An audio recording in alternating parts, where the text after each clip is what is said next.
This is the story of Kenneth Randall, M.D. Kenneth Randall is more than a mere character of fiction.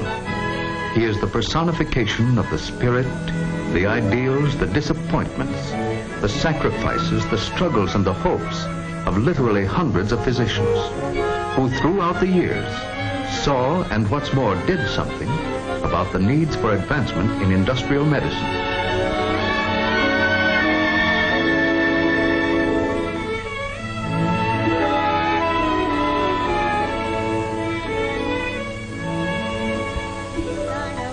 Waterfall and in the evening, da-da-da-dum, da-dum, da-da-dum, da-dum.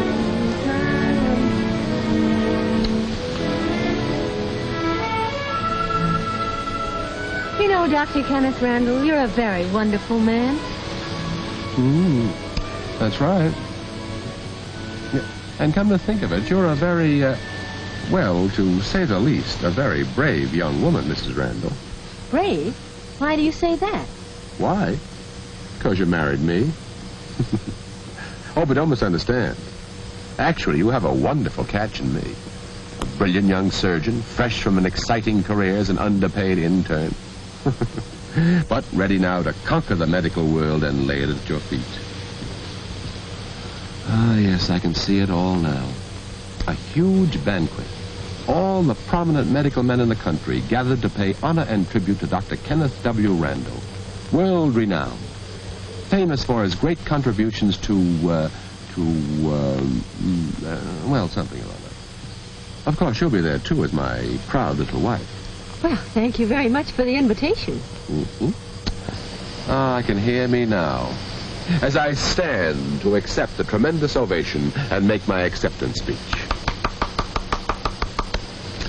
All that I am, or ever hope to be, I owe to my little wife. Bravo! Bravo!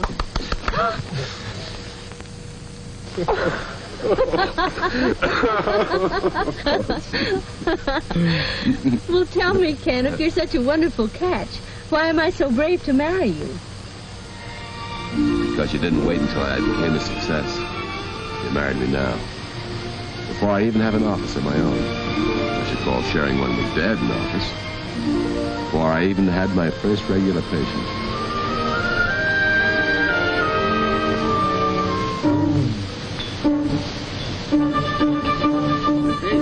Hurry. I'll take the basket, please. All right, yeah.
Hello? Hello? Hello? Hello? Is it a patient? Hello? There's nobody there. No wonder there's no one there. That's the doorbell ringing. Here's your robe. Oh, thank you, dear.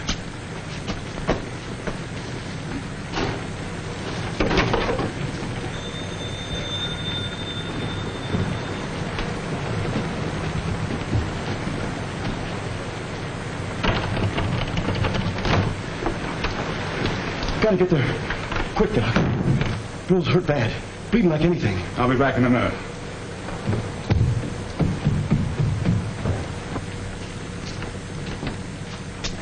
Darling, it was a patient. One of the workmen was hurt over at the mill. Oh, I'll get your clothes.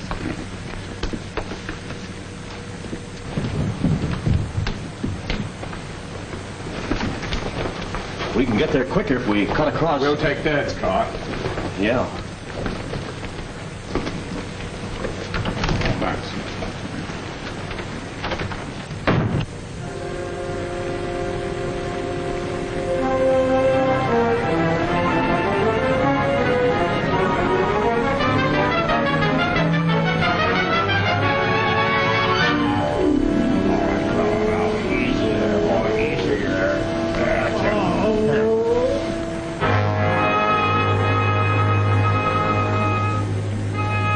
What are you doing there? Using chewing tobacco for disinfect. Sure, that's what we always do. Cobwebs for the bleeding and chewing tobacco for disinfecting. Here, let me in there. Yes, sir. We have to get this man to a hospital. Quickly. Easy. Take it easy there.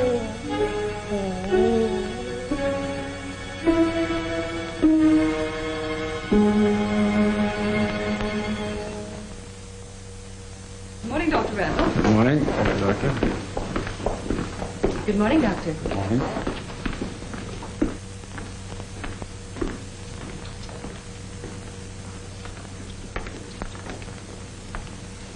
This is your chart. Here. Has my son come in yet, Miss Lane? No, he hasn't, Dr. Randall. Oh, here he is now. Good morning, Dad. Good morning, Miss Lane. Good morning. Say, Ken, I looked in on that new patient of yours just now. Fellow from the mill. I hope you don't mind. Gosh, no, Dad. What'd you think about him? Looks like he'll be all right. Husky fellow. You did a fine job. Splendid piece of surgery. Well, like father, like son, I hope, Dad. That'll take years of hard work. By the way, you'd better accustom yourself to addressing me as doctor, especially around the hospital. I'll do the same. Very well, Dad.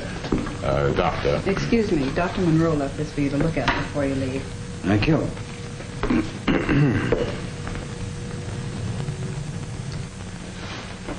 You know, I've been thinking. They have quite a number of accidents over there at the mill. I remember as a kid, you were always treating somebody from there, fixing a broken arm or something. Yes, my fees from that mill alone probably put you through medical school. I've been wondering if something couldn't be done about that. The accidents at the mill, I mean. It seems to me that... Well, I doubt if anything can be done about it. There are always accidents, especially in a mill.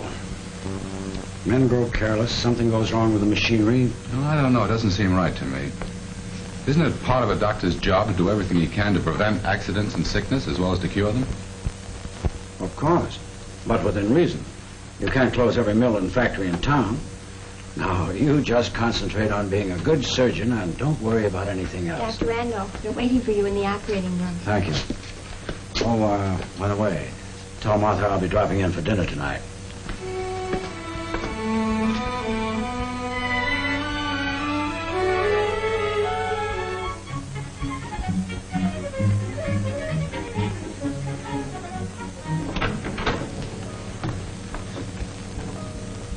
The doctor will see you in just a moment. Mason, what's the matter with you fellows over there at the plant? I thought I told you to come in and have this hand dressed every day. Johnson's as bad as you are. His wound should be dressed every day, too. Yet he hasn't been in for a week. You fellows at the plant are all alike. Gosh, Doc, it ain't so easy. We work all day, and at night, well, it seems when we get home, get cleaned up and have our supper, well, I don't know. It seems there just ain't no time for running to the doctor.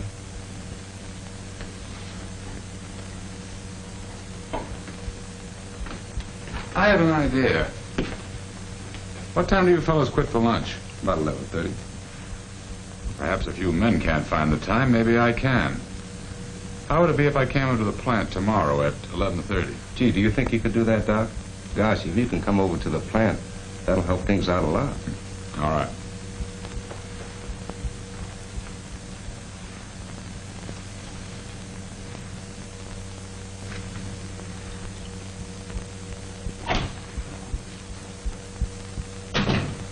Say, Doc, I wish you'd kind of take a look at my back. It seems to be hurting all the time. Sure, I'll take a look at it. So, slip your shirt off, will you? There you are, Jim. That ought to pick you up. Okay, Doc, thanks a lot.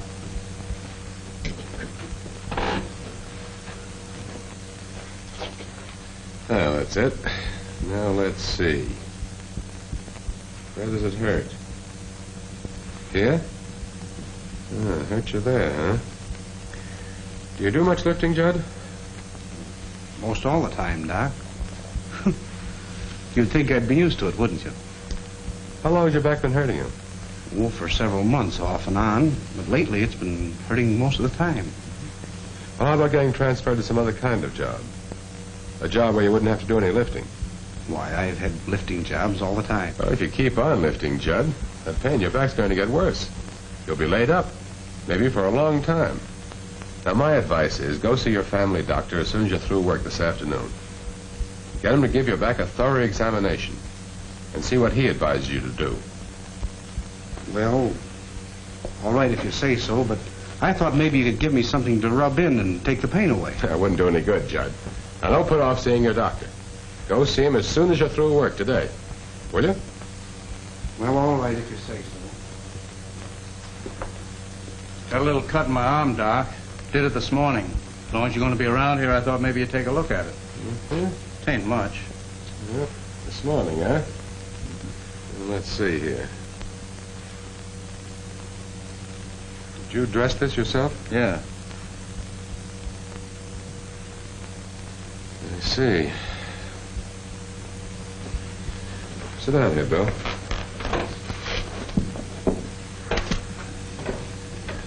Bill, you fellas ought to have a first aid kit around here. Yeah, except we wouldn't know how to use it. Well, I'd be glad to teach somebody to give first aid treatment. I'm in handy in cases like this. Say, Art, Yeah, Bill? come on over here. Art's always around helping when anyone's hurt. He'd be a good one to teach first aid to. What's up? Hello, Doc Randall. Well, Doc here wants to know if you want to be his assistant. Bill suggested that you might be interested in learning a little about giving first aid in cases like this. Yeah, that'd be all right. Well, fine. I'll leave some iodine, some bandages, and a few,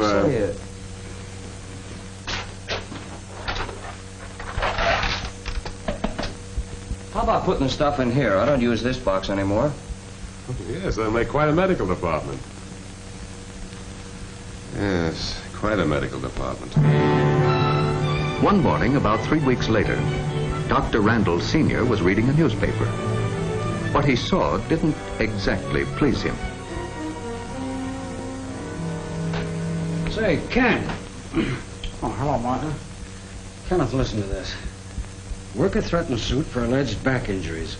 Decision to sue based on diagnosis of Dr. Kenneth Randall. Well, I hope you realize a thing like that can cost us every good patient we have. I've spent years trying to build up a dignified and successful practice, and then you come along and get yourself mixed up in a thing like this. Son, I wish you hadn't done it. But, Dad, what would you have me do? I suggested he see his own doctor and take his advice. Anything wrong with that? What I mean is, you should have stayed away from the factory in the first place. And, Kenneth, I'm going to seriously suggest that from now on, you do your practicing in this office. Or the hospital surgery. That's your #1 responsibility. And stay away from factories. That's not the life for you. Martha, I'll drop in for dinner tonight. Oh, fine.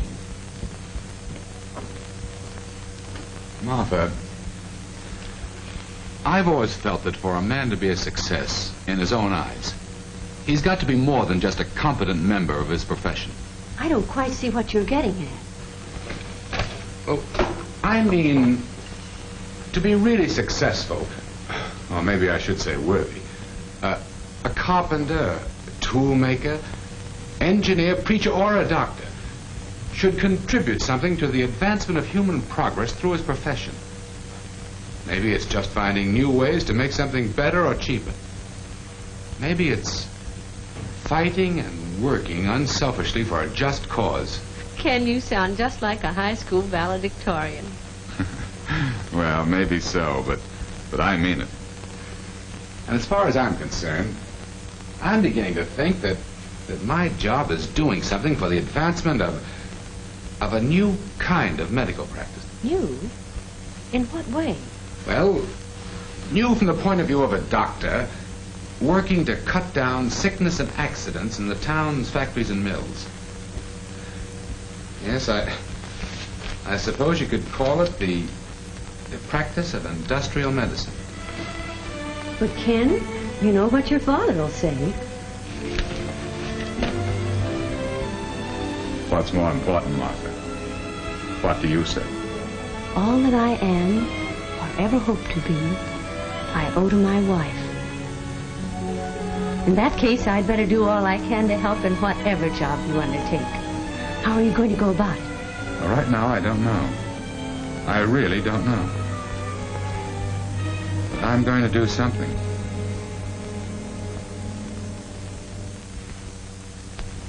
Doctor, Mr. Gregg and I have been talking over the idea of your coming into the plant for a regular period each day. I must say, the idea of a doctor in a factory seems quite unusual to me, to say the least. Sit down, Doctor. No, gentlemen, there's nothing new about a doctor in industry, and I've been interested in the idea for some time. So when you said you wanted to see me, I came right over.